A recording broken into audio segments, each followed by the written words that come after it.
Hello, beautiful soul. Welcome to my channel. My name is Joanna. If this is your first time here, thank you so much for being here. Thank you for your time and your energy. And if you find this helpful, if you feel like it's aligned with you and your energy, I would love for you to subscribe to this channel. Click like, comment, please. It helps me know that I am on track. So thank you so much for being here. For those of you who are returning, again, thank you so much. Without you, I wouldn't do this. And when I do whatever it is that I do, I essentially connect to source. And that makes me feel like I'm at home. So thank you for giving me the opportunity to do just that. Today, we're going to talk about some important things, big things, I feel. But before we do, for those of you who are interested in a healing shamanic journey with plant medicine, I am hosting a retreat in Peru at the beginning of November. If you are interested or called to participate in plant ceremonies in Peru, then send me an email at info@joannathehealer.com. There's a link down below, and we'll take it from there. All right? You will either be called to it or you won't be. So you'll know. Okay, so let's talk about the big and important topics today. One is authenticity and being true to ourselves and what that means and what are the benefits of that. And also a reminder from Source that we are all one. And that is very difficult for the human mind to grasp because the human mind is structured on an environment of separation. So this is a reminder from Source. So many people refer to themselves as the ego that they have. And when people refer to them as their ego, they begin to identify with the ego. That's neither good nor bad, but it is a process. When we begin to identify with the ego, we constrict ourselves and our abilities in order to fit into a certain box, because being a human is a little bit like living in a box. It has its constraints. There's nothing wrong with that. But what happens is when we begin to identify with the ego, we begin to identify with its constraints. And I'm asking, for example,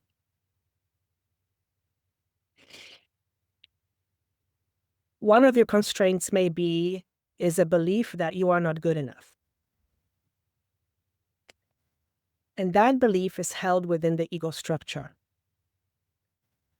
When you begin to identify with the ego structure, you begin to identify with the belief that you are not good enough. So it's not that you are not good enough, you can't be. It's that you have identified yourself with the idea of not being good enough. You made it yours and you call it I. I am not good enough. And when you have this truth that says, I am not good enough, that is like a blueprint for creation for your life. So the blueprint that says, I am not good enough, will be responsible for how you create or how you make things happen in the real world. And we make things happen, but not so much what we think and what we believe, but what is our truth? What's our truth about it? In other words, if you believe you are not good enough, then the environment is always going to be aligning with your truth. So it's going to be aligning with you, with experiences that will help and validate that you are not good enough. But here's the thing. It's not that you're not good enough. It's that you believe you're not good enough. And those are two different things. What you believe is what you make true. Okay? What you believe is what you make true. So if you believe you are not good enough, that is your truth, and that will be your corresponding experience, because you will be looking through the lenses of a belief system that says, I am not good enough. Here's the thing. Your lenses can change. Your view of you and your belief of you can change at any moment. How? Stop identifying with the belief that you are not good enough.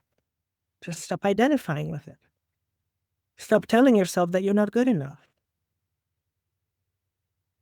Now, you may not be good at building airplanes because that's not your gift, but that doesn't mean that you are not good enough. You're simply not as good at some things and better at some things. That doesn't define you. So, when you function from the predominantly egoic structure that is built and rooted in I want to say the word resistance for some reason. Fear. When we begin to identify with our fear, we make our fear real. Not because we're being punished, but because the universe always gives you what is corresponding to your vibration. So when you stop identifying with the idea that you are not good enough, you literally rewire your energetic system. Explain to them what I say when I say rewire. You begin to shift your concept of who you are. In other words, you no longer see yourself as not good enough. You are now seeing yourself more as, well, actually, I am good enough. And that feeling of, actually, I am good enough, sends a signal to the world. In other words, your newfound belief of your worth and your awareness of your worth begins to show itself in your life. So,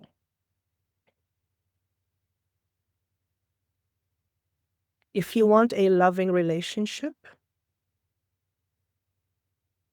examine your beliefs on what relationships mean to you and how you feel about relationships. Not what you want, but how you really feel. If your idea of relationships is people are always fighting because this is how you grew up, people were always fighting, then that becomes your blueprint for a relationship. That is your truth. This is your experience. So then your truth becomes relationships equals constant drama, trauma. That's what your blueprint is. That's what your belief is. And until you change that belief, until you shift it, it becomes a marker for what you experience. So if you want to have a loving relationship, as an example, the question is, do you love yourself? Because how you feel about you will dictate your experiences. In other words, when you love you, the universe is going to give you corresponding feedback. When you love you, the universe is going to give you corresponding feedback, whereby you will feel loved versus unloved. And that's because you love you, so you hold the vibration of what love really is. That's your truth. And your truth always becomes your experience.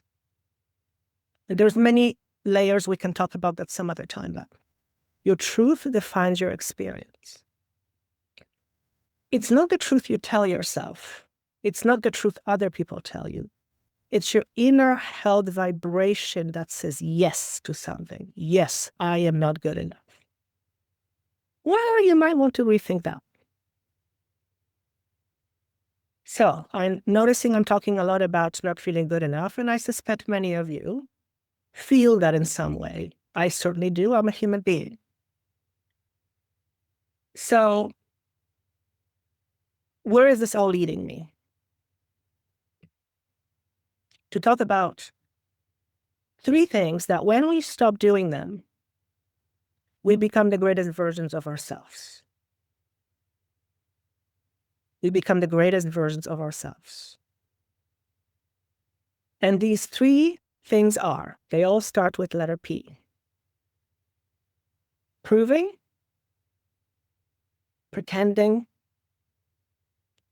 and performing. And all those 3 things are basically compensating strategies for approval, for being loved, for being accepted. And when we do a lot of proving, pretending, and performing in order to be liked, loved, accepted, we are not being truly ourselves. And to not be truly yourself is painful. It doesn't feel like pain when you stub yourself, but it's energetically painful. Why is it painful? Because you are literally working against yourself. And when you work against yourself, you are fighting. In other words, you're at war with yourself.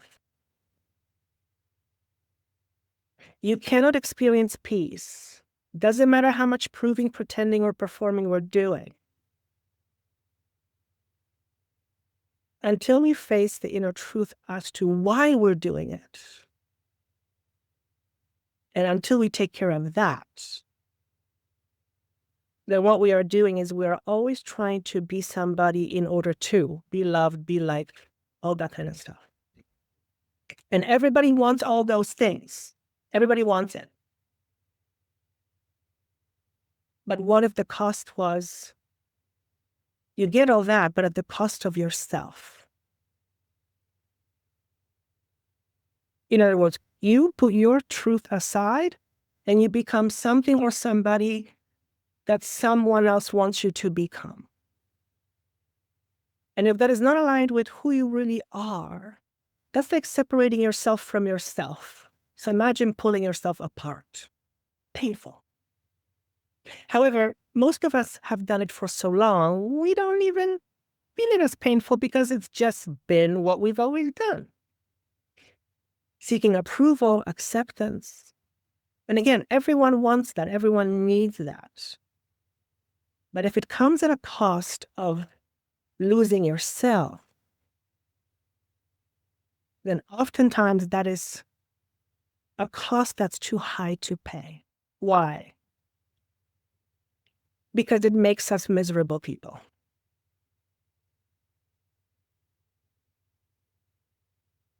It makes us miserable people. Well, Joanna, I'm not miserable. I'm not saying you're miserable. Don't get me wrong. But when we're at war with ourselves, we don't experience a whole lot of peace. Everyone, and I mean everyone, I believe, wants to experience more peace, not less peace. But peace is not something that's given to you. Peace is something that's felt. And your natural essence is peace. In other words, your soul, your energetic, your frequency, it's pure essence and it's peace and unconditional love. That's who you are underneath this thing we call the ego.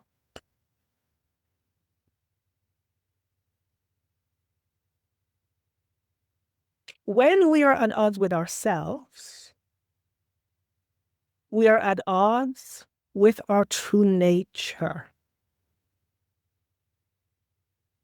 So we cannot really experience a whole bunch of peace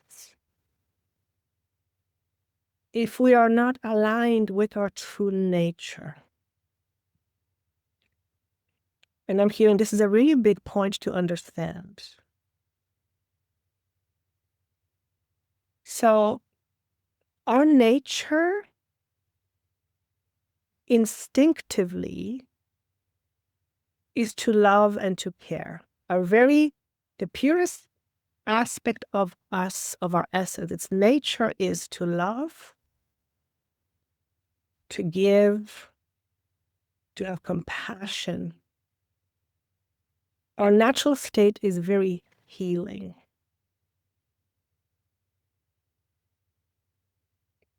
So the more we are disconnected from that part of us,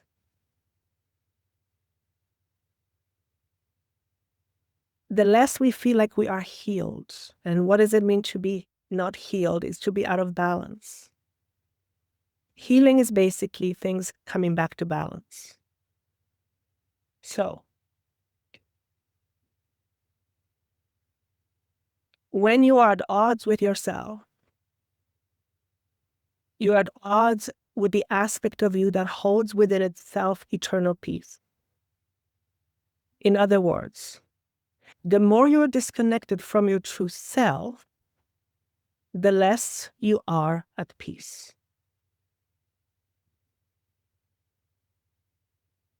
Peace is not something that is external. Peace is something that is internal. You can't buy $10 worth of peace. You have to feel it. You have to cultivate it. You have to bring it out of you. And when you have too many restrictions placed on yourself, I'm not this, I'm not this, I'm not this, I'm not that, then it's harder for your essence to move fully through you. Is there a better way of saying it? Basically, what I'm saying is this, I think. When you are at odds with yourself, you are at odds with the essence of who you really are, which is pure potential. You as essence are enormous potential. The only thing that limits your potential is your identification with your ego. Because ego limits your potential. It's not good, it's not bad. It simply is. So the more we are at war with ourselves, we are at war with the truth of who we are and our ego. Okay? When that is at war, there's no peace. Well, Joanna, how can I stop this fighting? Great question. Thank you for asking. First and foremost, notice, are you fighting with yourself? Are you at odds with yourself? Just curious, am I at odds with myself on this or that? And you'll know because it's a feeling. If the answer is yes, I'm at odds with myself, with yourself, ask the question, why? Why am I at odds with myself? What am I trying to prove to myself? Who am I trying to become? Who am I?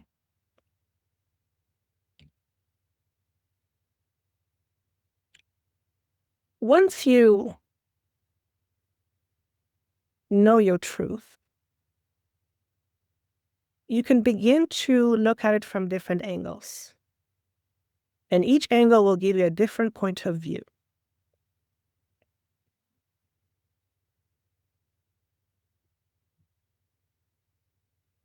Ego wants things a certain way because ego has been trained to be a certain way.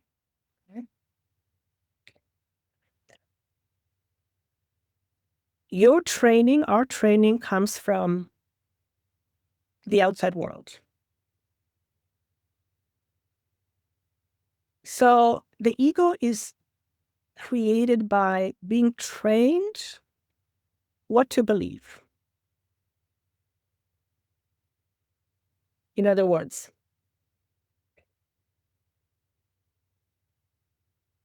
if someone says that you're not a good person, and you begin to believe that you're not a good person, it's not that you're not a good person. You just believe you are not a good person. Two different things. And when you identify with that, you begin to limit yourself. The more you limit yourself, the less you are able to experience your potential.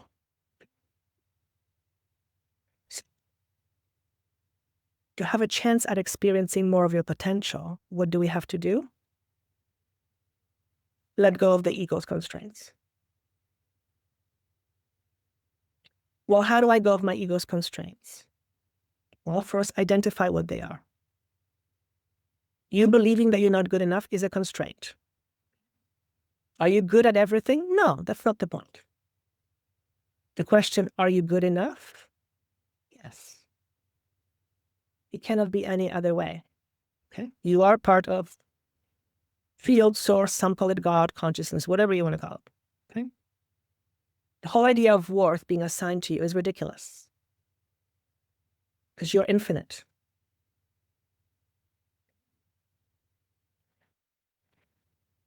So, when you stop fighting with yourself,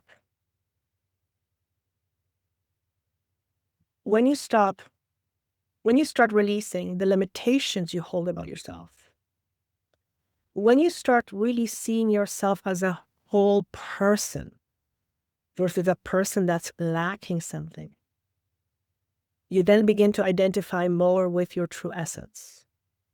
And remember, anything you identify with becomes your experience.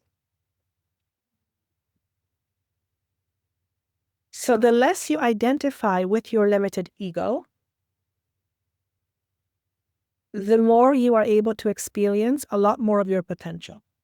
Okay? In other words, ego limits. Not a bad thing, but ego limits, and that's okay.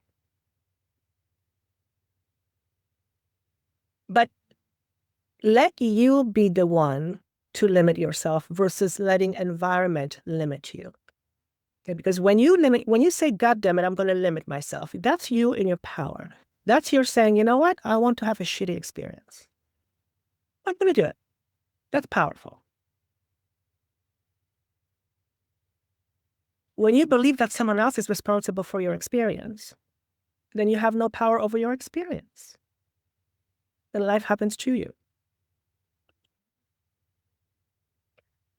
Life never happens to you. Life never happens to us. Life happens for us. Everything happens for us. And I know the human mind is going to scream and yell, what the hell are you? I get it. I get it. I absolutely get it. I'm not discounting the human experience. But from a higher perspective, there is no such thing as good or bad. It simply is. It's very hard to grasp. I know.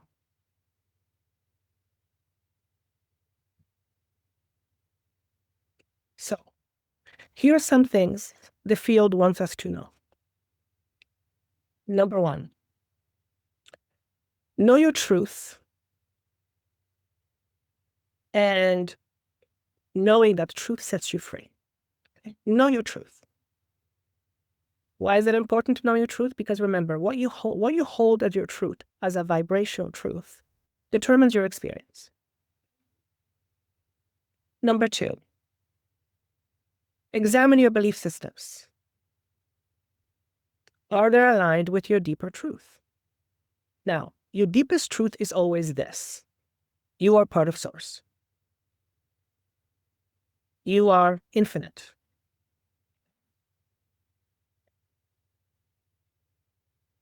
Examine your belief systems. How much do you limit yourself? How do you limit yourself?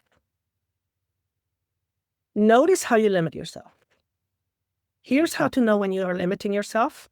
Your body will tell you. It automatically almost does like a jerky feeling. It's your body tells you what your truth is. It flinches almost. It's an energetic oomph. So examine your belief systems and notice, are any of those belief systems outdated somehow? Maybe, yeah, maybe you used to feel a little bit not good enough, but now you feel good. So if you feel good, why drop the belief system that says you're not good enough? In other words, look at your programming and determine, is this your programming? Is this somebody else's programming? Don't make it right or wrong. Just notice it. Okay. If it's a programming, means it can be programmed. Yes, yes. But you were born with the ability to program yourself from inside out, but also to be programmed from the outside. Okay, so the outside programs you and your internal system programs you somehow. I don't know how.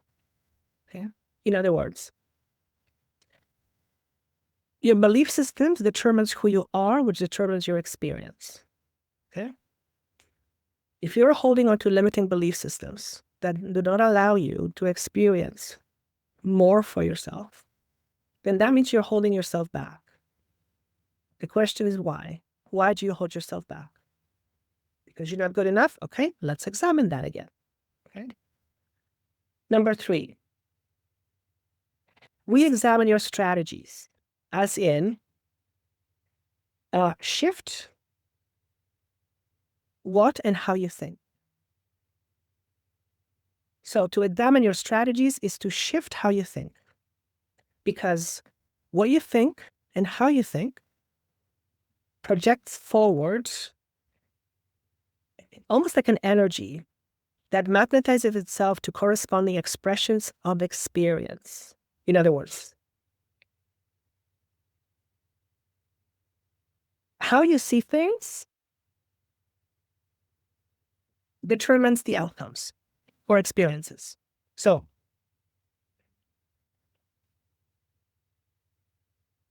if your view, again, if your perception of yourself is, I am not good enough,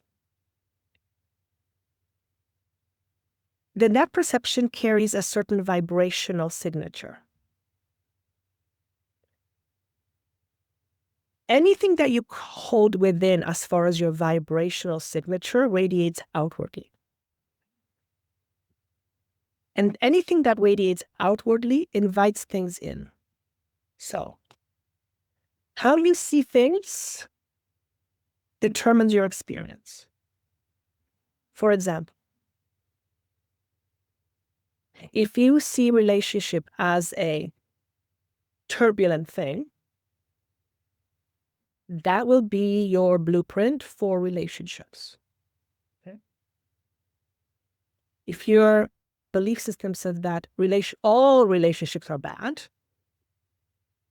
that signature goes out into the world and invites corresponding experiences, and it will be validated to you. So just shifting your perception allows you to change that. How you see things allows you to literally reshape your experiences. Okay.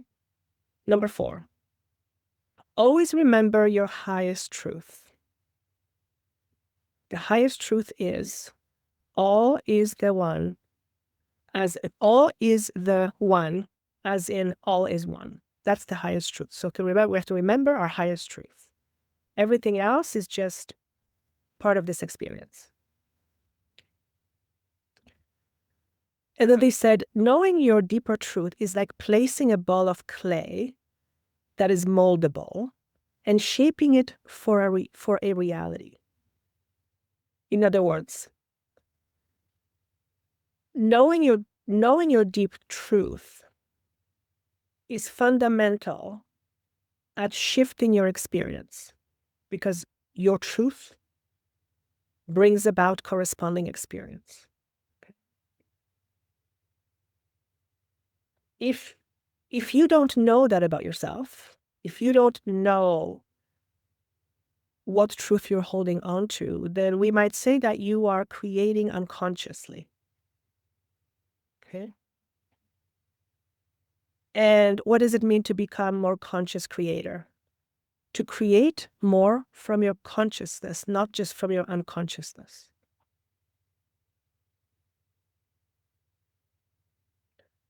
It's not that it's bad that we create from our unconsciousness. There's nothing bad about it. But if in our unconscious we are holding limited belief systems, then we are constantly recreating based on those limiting belief systems.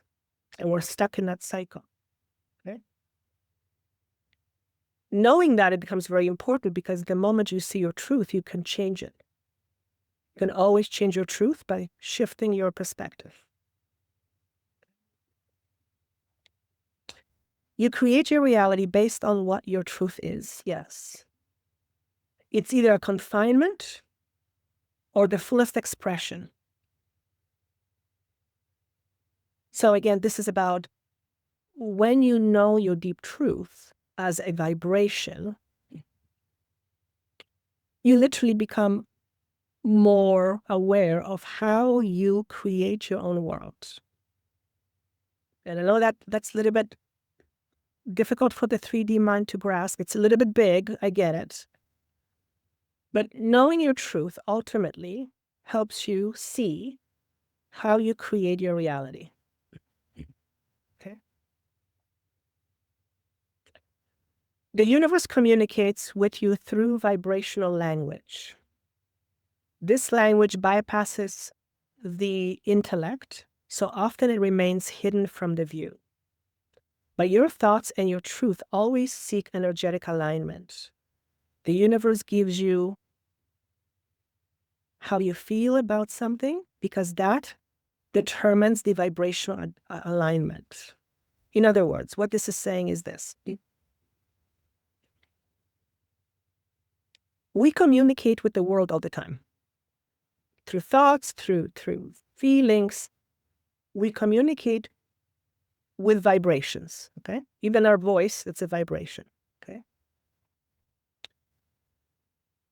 That vibration, it's like it's met with the vibration of all that is, or of a universe?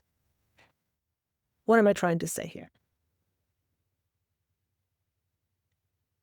The way we communicate with the world, with the universe, with the world, is through vibration, okay? So, thank you. Let's say it this way. You might be saying to the universe, give me more money, give me more money, give me more money.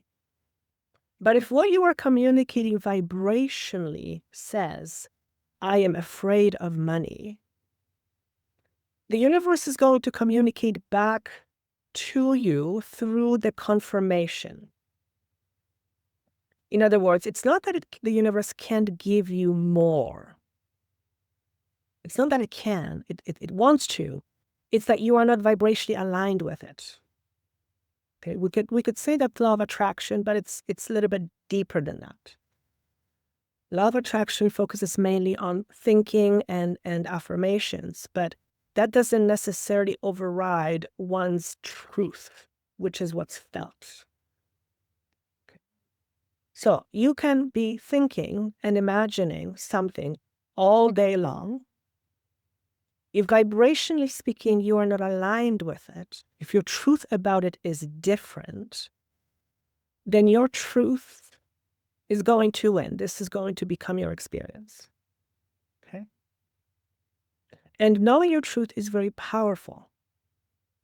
Why? Because when you know your truth, you know how it works. It sounds simple. I know it isn't, but you, on an energetic level, on a vibrational level, you know how this works. We are all communicators of frequency. We all vibrate frequency. We are all energetic beings. We're walking around energetic balls. And these energies attract to us corresponding 3D vibrational matches. In other words, our truth defines our experience. Example. If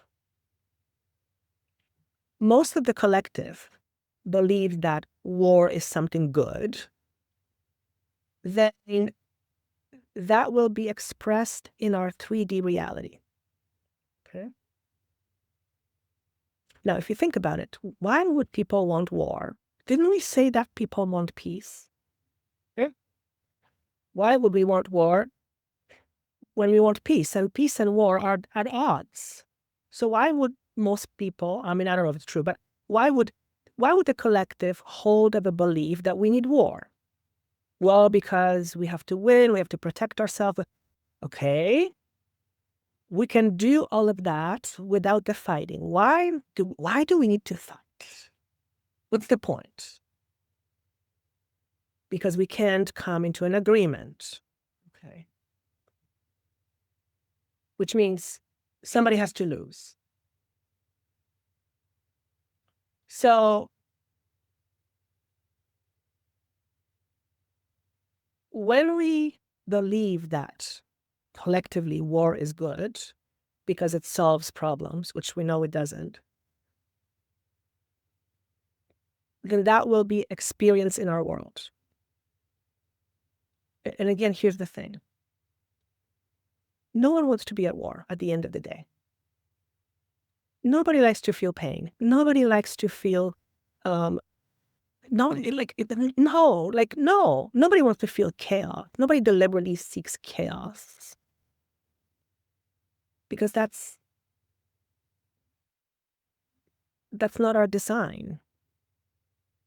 Chaos is not who we really are. But the ego is determined to win. And when there is winners, there must be losers. Right.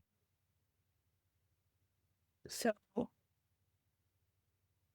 but what if it was possible to have an argument and not needing to win or lose? What would that look like? We agree to disagree.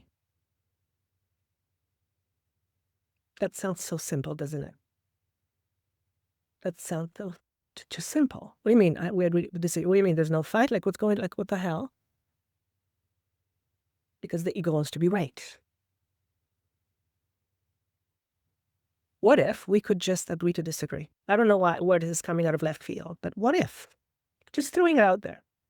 What if we could just all agree to disagree?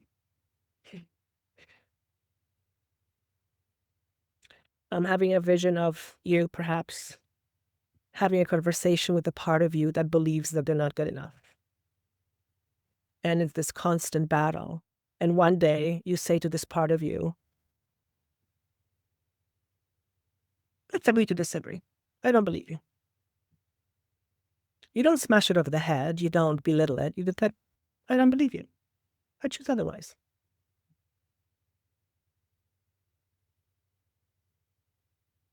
And what would happen?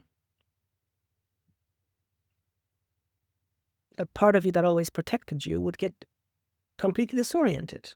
Your ego wouldn't know what to do. Because there's nothing to do. You basically agree to disagree. That's it. And it's almost like, what do you mean? That's it? Yeah. That's how you solve problems. You agree to disagree. I get it. It's not always that simple. But I'm hearing it really is that simple. I don't know. You can always agree to disagree. So if there's a part of you that you are fighting with that tells you you're small, you're not good enough, you're this, you're that, your belief systems, imagine that part of you and say, you know what? Let's agree to disagree. Take your power back. And then watch what happens. And then watch what happens. So, The 3 Ps. Proving, pretending, performing. When we drop these things, we become much more authentic people. So I said, okay, what's the payoff? What's the payoff for being an authentic person, right? Like, if we're seeking to be authentic, for what? What does it give us? Here it is. When we are more authentic, we no longer have to keep track of the masks that we're wearing. Dropping the mask. We attract relationships rooted in truth, not role playing.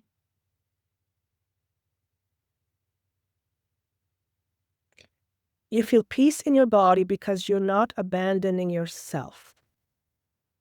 That's a big one. You become a match for what is real, aligned, and fulfilling. And last but not least, you stop leaking energy through distortion and begin radiating clearly and with clarity. In other words, you stop hiding yourself. You stop giving your power away. You stop trying to fit yourself in a box. You stop pretending to be someone that you're not because you're afraid that if you are yourself, you're going to be not accepted. Well, if that's the case, then what you're saying is, okay, I want you to accept me, but I'm not going to accept me. That hurts more. You stop doing that. And we all do it. Every single one of us does it because we've been trained to do that. Again, it's not good nor bad. It's just we've been trained to do that. Most of us. You know, where are you still trying to prove yourself? Because that comes from unworthiness. Proving ourselves comes, the ultimate wound is the fear of not being good enough, being not valuable, being unworthy. So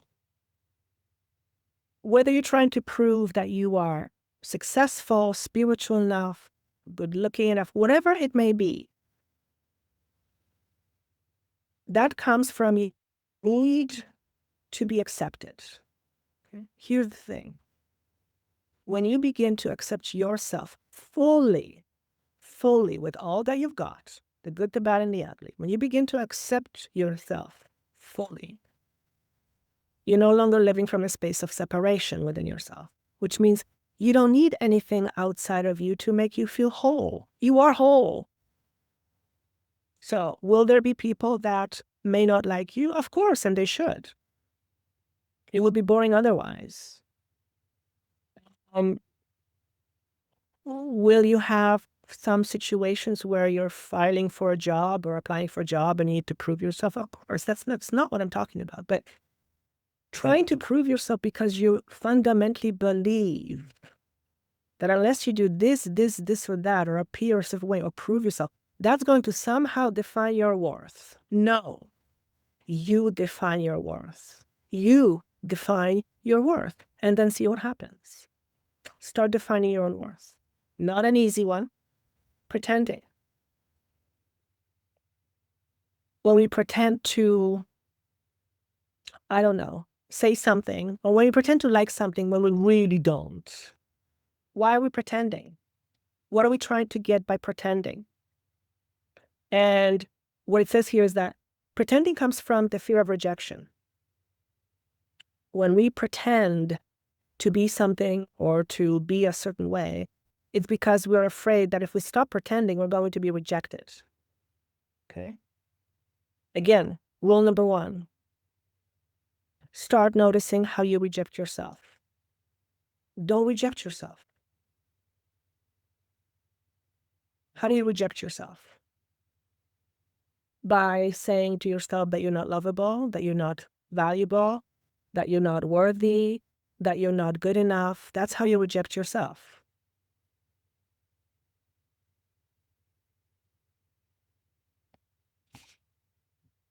Pretending.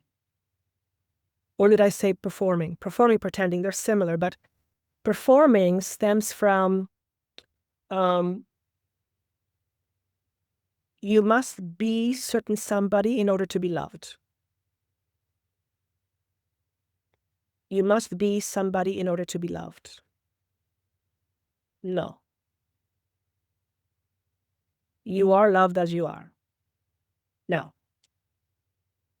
do you love yourself? Okay. Because remember, anything you deem you're lacking, you're going to want to get it from outside. Okay. Which means you rely on others to define your value or to make you feel like you're being loved. And although that's wonderful, if you don't love you, it doesn't matter because it's not permanent. Someone cannot make you feel loved. Yes, they can, but ultimately, if you don't love yourself, you're going to reject that because you're going to feel like you're not worthy of it. It's nonsense. Not only are you worthy of love, you are that love which you are seeking. Do you realize that? You are that love which you are seeking. And that, my love, that kind of love only comes from inside. Because that kind of love comes from Source. And Source is not outside of you. Source is inside of you. Ultimately, what everyone is seeking unconsciously is to be closer to Source. How? Go onto the inside. Go on the inside. Know yourself. Know who you are. Know what you believe. Know what you believe in. Know how you limit yourself. And recognize those as just part of your experience. Don't let them define you. The roles you play in this life don't define you. Those are the roles you play, the identities you wear, but don't let those define you because you are so much more than that. Your soul knows this. Your soul knows this. It's your ego that has difficult time with that because when you are in tune with Source, which is everything all at once, the ego stands no chance. Because when you're in tune with Source, you have everything. You have access to everything, literally everything. And I get it, there's layers, but you have access to infinite power. Your ego is terrified of that. Your ego is terrified with that because your essence, your power would annihilate your ego. That's how powerful you are. Yes, you. And also, I'm not speaking from ideology perspective. I have experienced this, and it is terrifying. And the realization that ego is so fragile, it's mind-boggling. So,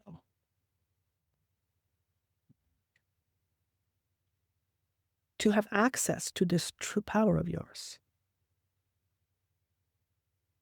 you won't find it outside. Some God out there is not going to give it to you because there is no God out there. Source is in you. Okay? Which means you have unlimited access to this power. And the only thing that keeps you from fully embodying this power, it's your ego that tells you that this is not so. Ego says, you're not powerful, you're not this, you're not that, you're not. Ego, well, you know what? I agree to disagree. Let's agree to disagree. Okay? Knowing yourself is where your power is.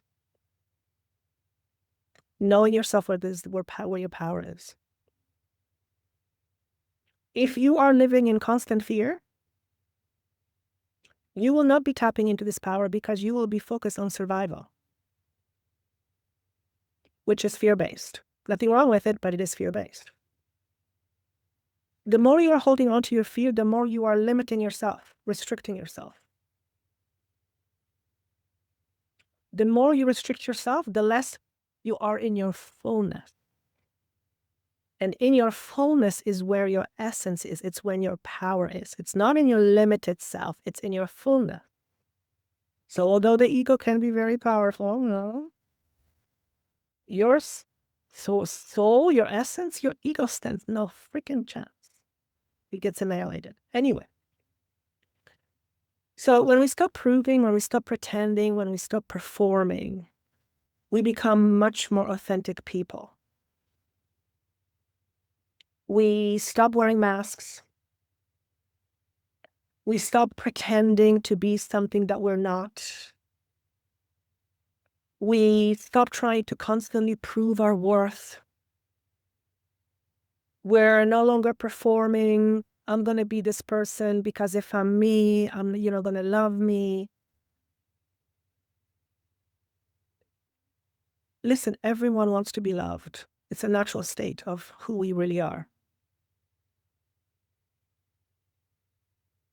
Fill yourself with your own love first and then see what happens. This is what I'm being asked to say. Fill yourself with your own love first and then see what happens.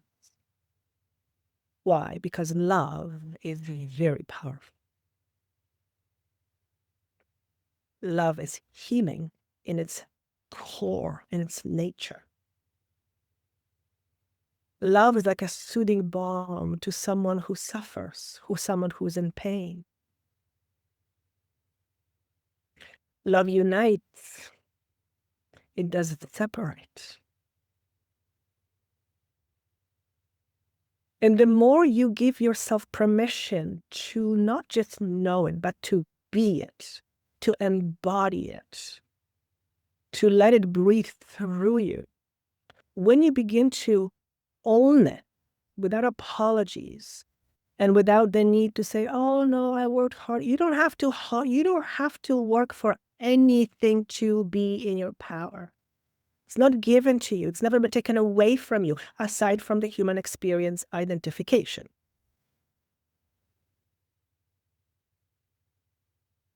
Your power is tied to your truth. And when you become more authentic, you begin to speak truth, not only to others, but most importantly to yourself. And remember, your truth is what defines your experience. So we have it backwards. We think if I just prove myself more, if I just keep perform, I'm going to get exactly what you want. No. If you keep trying to do these things, you are constantly affirming to the universe that you are not good enough. No. You never were, never will be.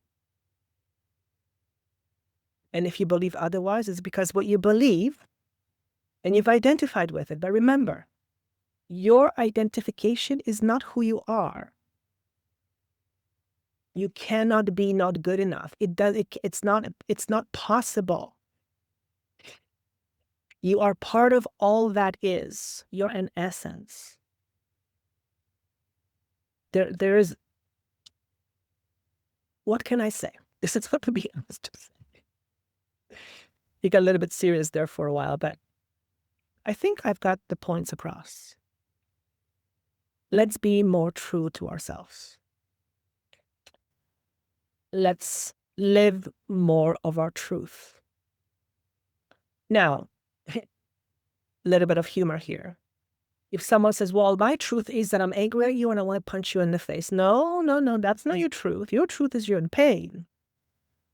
And this is how your ego wants to pay or repay or punch back. No, your truth is that you're in pain. Name the anger, yes, but that's not the truth. That's a reflex.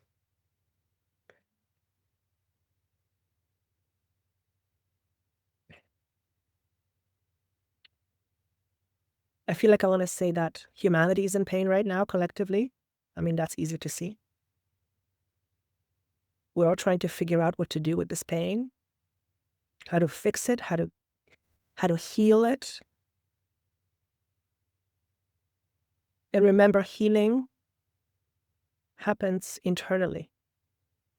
Healing happens on the inside, and it's reflected on the outside.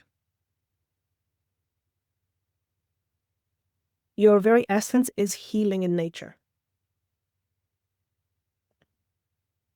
The more we are in truth with who we are, the more we are aligned and embodying the essence of who we are, which is unconditional love, peace, respect. Imagine everyone aligned with that truth.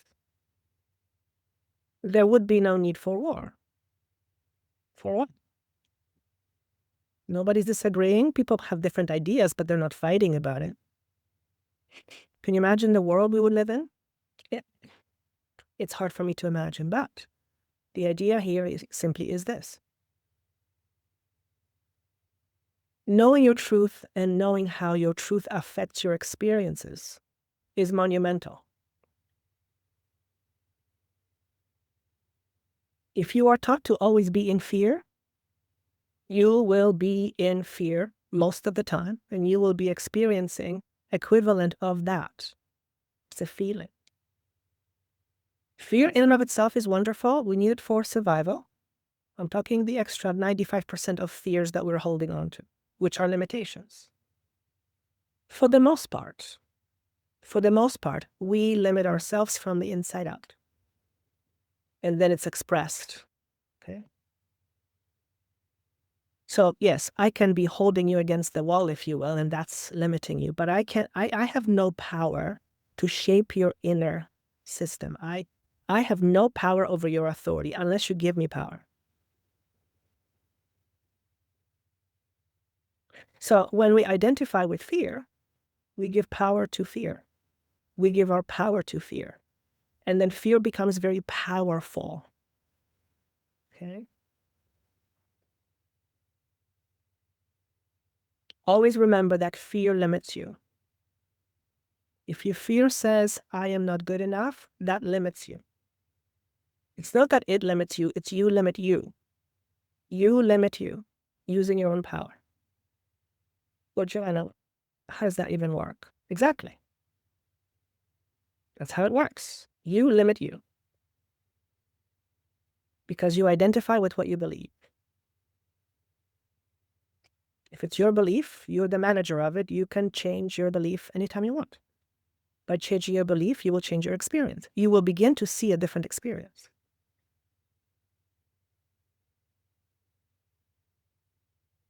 So, to kind of bring it back, all the way back.